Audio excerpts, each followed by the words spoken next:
கோழி குழம்பு தின்னுட்டு கோயிலுக்கு போறா, இவளெல்லாம் எப்படி சாமி தண்டிக்காதா? நான் ஒன்னே ஒன்று சொல்லுவேன், கொலவண்ணவனு தான் கோயிலுக்கு போறான், கொள்ளையடிச்சவனு தான் போறான், குடி எடுத்தவனு தான் போறான், திருடினவனு தான் போறான், பசிக்கு திருடினவனும் கோயிலுக்கு போறான், பல கோடியை கொள்ளையடிச்சவனும் கோயிலுக்கு தான் போறான், கௌரவத்துக்காக கொலை பண்ணவனு கோயிலுக்கு தான் போறான், பணத்துக்காக கொலை பண்ணவனும் கோயிலுக்கு தான் போறான்.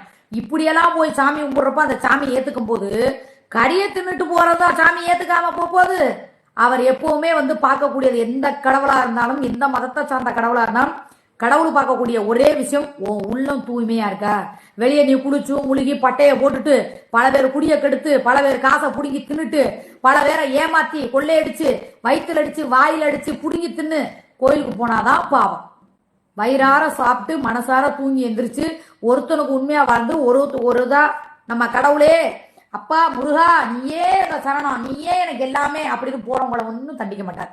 நான் சொன்னா நடக்கும், நான் என்ன பண்ணாலும் சரி, உன்னை கணிச்சேன் அப்படின்னா அது கரெக்டா இருக்கும். எனக்கு தெரியும், ஏன்னா நான் வாழ்க்கை பாடமும் பட்டுட்டேன், இந்த மீடியாவுக்குள்ள நிறைய பட்டுட்டேன். புரியுதா?